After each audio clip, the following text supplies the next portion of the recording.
नमस्कार साथियों, आपका स्वागत है पॉइंट टू पॉइंट क्लासेस में। आज की जो आपकी क्लास है वो है UGC net paper 1।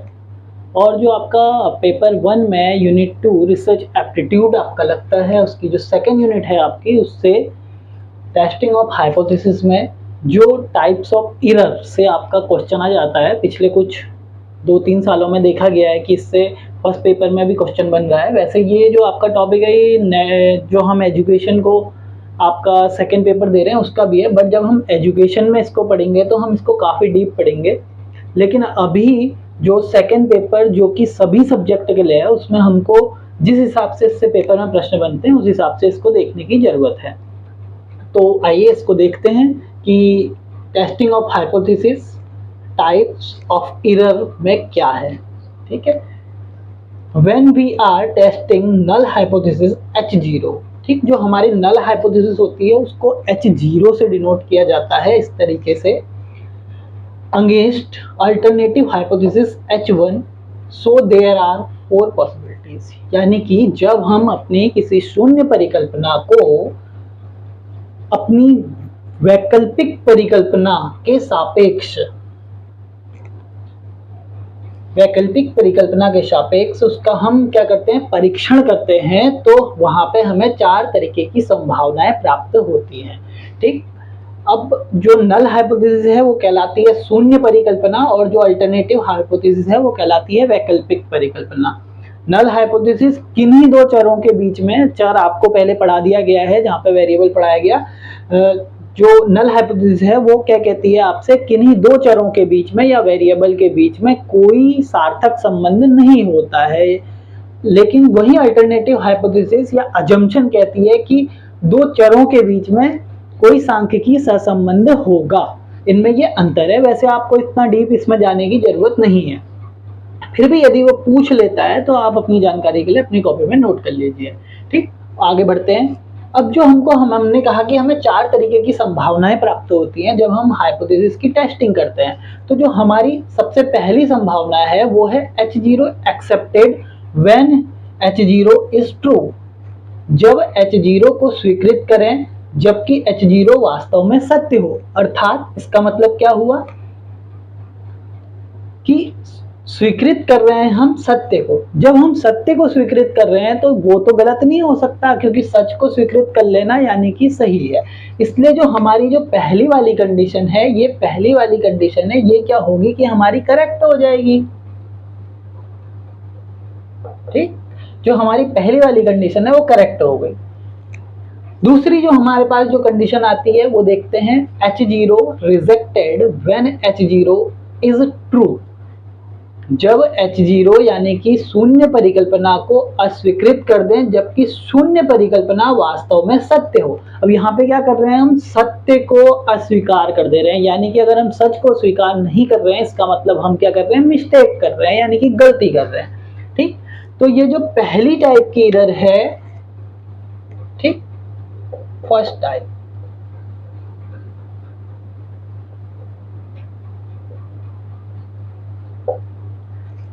First type की एरर हम कब करते हैं, जब H0 rejected when H0 is true.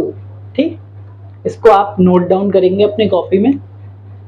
और अगर अभी समझ में नहीं आ रहा हो तो परेशान होने की कोई बात नहीं है। जब हम इसको पूरा देखेंगे लास्ट में आपको इस टॉपिक पे सारा क्लियर हो जाएगा और किसी तरीके का कोई कंफ्यूजन नहीं रहेगा, क्योंकि अभी टॉपिक स्टार्ट हुआ है तो हो सकता है मे बी आपको किसी तरीके की थोड़ी सी दिक्कत आ रही हो समझने में। ठीक, तीसरी जो कंडीशन हमारे सामने है उसमें क्या है, H0 accepted when H0 is false.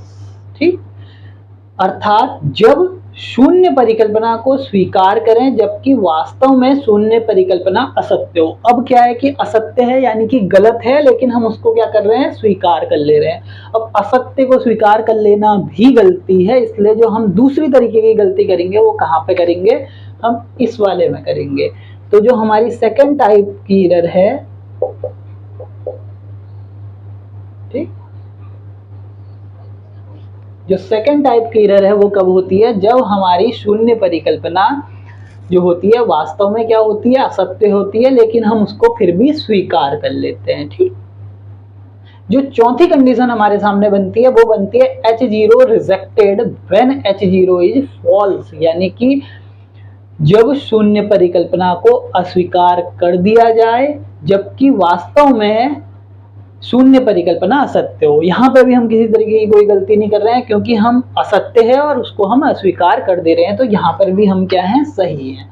तो आपने देखा कि दो कंडीशन जो चार पॉसिबिलिटी यानी चार संभावनाएं हमारे सामने आती हैं, उसमें से हम दो संभावनाओं में पहली और चौथी, यानी कि जब हम H0 को एक्सेप्ट कर रहे हैं और H0 ट्रू है हम करेक्ट हैं, H0 को रिजेक्ट कर रहे हैं जब H0 फॉल्स है हम क्या हैं, करेक्ट हैं, हम सही हैं। लेकिन हम गलती कब कर रहे हैं, जब हम या तो हम सत्य को अस्वीकृत कर रहे हैं, वहां हम पहले तरीके की गलती कर रहे हैं, और जब हम असत्य को स्वीकार कर रहे हैं तो हम क्या कर रहे हैं, दूसरे तरीके की गलती कर रहे हैं। ठीक, अब इसको आगे देखते हैं, इसको हम ट्रिक से समझने की कोशिश करते हैं। अगर आपको इस तरीके से समझ में नहीं आया है तो एक ट्रिक से देखते हैं, ये ट्रिक के माध्यम से आपको बहुत जल्दी समझ में आ जाएगा। आइए इसे ट्रिक से देखते हैं। ट्रिक जो हमारी है उसमें देखिए, जो हमारा सत्य है वो पहले आता है, सत्य आता है। आपने जब भी ऑप्शनल क्वेश्चन देखे होंगे सत्य असत्य को छांटिए, तो क्या है, पहले सत्य लिखा होता है फिर असत्य लिखा होता है। तो सत्य को कहते हैं ट्रू और असत्य को कहते हैं फॉल्स।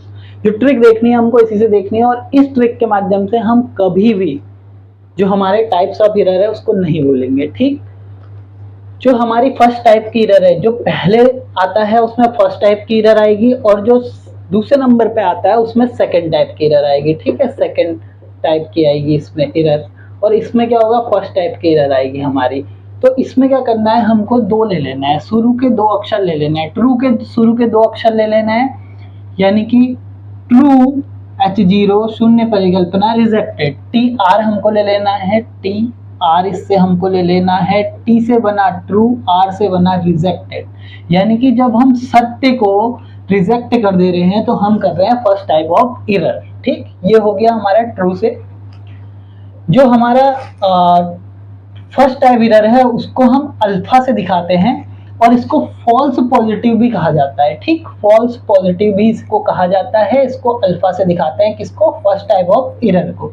ठीक, अब जो हमारा सेकंड टाइप ऑफ एरर है, जो हमारी सेकंड टाइप ऑफ एरर है उसको हम कैसे देखते हैं, वो आती है फॉल्स में। तो इसमें भी हम क्या करते हैं, फॉल्स के FALSE फॉल्स की स्पेलिंग है, उसके पहले दो अक्षर ले लेते हैं। क्या ले लेते हैं, F और A ले लेते हैं। ठीक, F से बना फॉल्स और A से बना एक्सेप्टेड। जबकि हमारी H0 यानी कि शून्य परिकल्पना फॉल्स हो और उसको हम एक्सेप्ट कर लें, तो हम क्या कर रहे होते हैं, सेकंड टाइप ऑफ एरर कर रहे होते हैं। इसको हम बीटा से दिखाते हैं और इसको हम फॉल्स नेगेटिव भी कहते हैं। ठीक, इसको हम बीटा से दिखाते हैं, इसको फॉल्स नेगेटिव भी कहते हैं। उम्मीद करते हैं इस ट्रिक के माध्यम से आपको यह स्पष्ट हो गया होगा और आप इसको अब शायद नहीं भूलेंगे। ठीक, मुझे एक और प्रश्न याद आ रहा है कि मध्य प्रदेश सेट में शायद मैंने देखा था, तो पावर ऑफ टेस्ट भी कभी कभी ये पूछ लेता है कि पावर ऑफ टेस्ट या परीक्षण की शक्ति किस प्रकार की जो हमारी एरर है उससे संबंधित है। तो ये क्या है कि हमारी सेकंड प्रकार की एरर से संबंधित होती है। ठीक है, पावर ऑफ टेस्ट अगर हम देखें, पावर ऑफ टेस्ट होती है हमारी 1 माइनस बीटा। ठीक, जो पावर ऑफ टेस्ट है वो होती है 1 माइनस बीटा। तो इसको आप इस तरीके से देख सकते हैं, इसको याद कर सकते हैं, इसमें कंफ्यूज ज्यादा नहीं होना है। अगर आएगा तो सिर्फ इतना ही आएगा कि जो परीक्षण की शक्ति है वो किस एरर से संबंधित है या फिर उसका सूत्र क्या है। तो 1 माइनस बीटा इसका सूत्र है और ये द्वितीय प्रकार की हमारी जो एरर है उससे संबंधित होती है। ठीक, इसमें आगे देखते हैं कि एक शोधकर्ता को इनको कंट्रोल करने के लिए क्या करना चाहिए, और फिर लास्ट में देख लेंगे कि कब एक शोधकर्ता से इस प्रकार की त्रुटियां होती हैं या फिर गलतियां या एरर होती हैं। ठीक, देख लेंगे इस चीज को आगे। चलिए आगे देखते हैं कि कंट्रोल करने के लिए एक शोधकर्ता इनको क्या करता है। आइए अब इसे देखते हैं कि किस तरीके से जो हमारी एरर है, एक जो हमारा शोधकर्ता है उन एरर को कंट्रोल करता है, कंट्रोलिंग ऑफ एरर्स। तो पहला क्या करता है, अगर वो किसी एक एरर को कंट्रोल करने जाएगा ना तो वो क्या करेगा, दूसरी एरर को बढ़ा देगा, और अगर वो दूसरी एरर को कंट्रोल करने जाएगा तो पहली एरर के होने की संभावना बढ़ जाती है। इसलिए उसे क्या करना पड़ता है कि दोनों एरर को एक साथ कंट्रोल करना पड़ता है। उसके लिए उसे क्या चाहिए, the number of the sample should be increase, यानी कि जो उसका न्याय दर से है वो क्या होना चाहिए, बड़ा होना चाहिए। ठीक, तो इसीलिए जो हमारा सैंपल है उसके साइज को हमेशा बड़ा रखने का प्रयास किया जाता है, और प्रयास किया जाता है कि वो हमारी जो संपूर्ण पॉपुलेशन है, यानी कि हमारी संपूर्ण जनसंख्या है, उसका क्या करे, प्रतिनिधित्व कर ले। तो जो पहला हो गया वो हो गया कि जो हमारा शोधार्थी है वो जो अपना प्रतिदर्श है उसको बढ़ाने का प्रयास करता है, और दूसरा क्या है, the level of significance should be राइज्ड, यानी कि जो हमारे लेवल ऑफ सिग्निफिकेंट है, जो कि क्या होता है हमारा 0.01 या 0.05 जो हमारे लेवल ऑफ सिग्निफिकेंट माने गए हैं, इनको क्या करता है, वो बढ़ाने का प्रयास करता है। ठीक है, ऊपर लाने का प्रयास करता है। ठीक, जैसे हमने परिकल्पना बनाते समय माना, हमने परिकल्पना बनाते समय डिसाइड किया था कि हम 0.05 पे अपनी परिकल्पनाओं को चेक करेंगे, लेकिन बाद में उस परिकल्पना को एक्सेप्ट या रिजेक्ट करने के लिए वो 0.01 पे चले जाता है रिसर्चर, तो वो क्या कर रहा है, उसको बढ़ा दे रहा है, लेवल ऑफ सिग्निफिकेंट को क्या कर रहा है, वो राइज कर रहा है। ठीक, ऊपर ला रहा है, ऊंचा उठा रहा है। वन और टाइप 2 एरर की कुछ कंडीशन देख लेते हैं कि कब होती है, क्योंकि इससे भी मैंने प्रश्न बनता हुआ देखा, यूजीसी नेट एजुकेशन के सेकंड पेपर में भी देखा है, और फर्स्ट पेपर में भी मैंने एक क्वेश्चन देखा था इस तरीके का बना हुआ, जो कि लास्ट ईयर के जो बहुत सारे सेट थे उनमें से एक सेट में मैंने इस तरीके का क्वेश्चन देखा था, इसलिए इसको यहाँ पे स्पष्ट कर देना जरूरी हो जा रहा है। तो इसमें देखते हैं जो हमारी कंडीशन बनती है, ये आपने पढ़ लिया, H0 rejected when H0 is true, यानी कि शून्य परिकल्पना को अस्वीकृत कर देते हैं जबकि हमारी शून्य परिकल्पना सत्य होती है। ये आप पहले पढ़ भी चुके हैं और इसको आपने समझ भी लिया है। दूसरा जो पॉइंट है यहाँ पर इसी से प्रश्न आया था कि deliberately down the level of significant by the researcher, यानी कि जानबूझकर जो हमारा शोधकर्ता है वो क्या करता है, लेवल ऑफ सिग्निफिकेंट उसको क्या करता है, डाउन कर देता है। लेवल ऑफ सिग्निफिकेंट मैंने आपको ऊपर बता दिया, वहां पे लेवल ऑफ सिग्निफिकेंट क्या हम शोध में रखते हैं। ठीक, तो उसको जब जानबूझकर डाउन कर देता है तो वहां पे क्या करेगा, प्रथम प्रकार की त्रुटि करेगा, यानी कि टाइप 1 एरर की ओर जाएगा। ठीक, अब जो दूसरा देखते हैं उसमें आपने H0 accepted when H0 false, ये आप पढ़ चुके हैं कि जब हमारी शून्य परिकल्पना को हम स्वीकृत कर लेते हैं किंतु वह क्या होती है, असत्य होती है, ये आप पढ़ चुके हैं, इसको आप समझ चुके हैं। दूसरा जो है deliberately high the level of significance by the researcher, क्या शोधकर्ता क्या करता है, जानबूझ के अपने लेवल ऑफ सिग्निफिकेंस को क्या कर देता है, हाई कर देता है, वहां पे वो क्या करता है, सेकंड टाइप की एरर कर रहा होता है। ठीक, तो उम्मीद करते हैं कि आप ट्रिक से और आज के जो हमारा टॉपिक था उसको भली प्रकार से समझ गए होंगे। अगर आपको टॉपिक में कोई डाउट है तो आप कमेंट में बता सकते हैं, आपका डाउट क्लियर कर दिया जाएगा। और जब मैं इसको सेकंड पेपर एजुकेशन में पढ़ाऊंगा अपने बच्चों के लिए, सेकंड पेपर एजुकेशन में जो हमारे साथ जुड़े बच्चे हैं उनके लिए मैं जब पढ़ाऊंगा तो इसको काफ़ी डीप पढ़ाऊंगा, इससे जब इंटरव्यू में भी काफ़ी सवाल पूछे जाते हैं तो उनको भी मैं यहाँ पढ़ाते पढ़ाते आपका क्लियर कर दूंगा।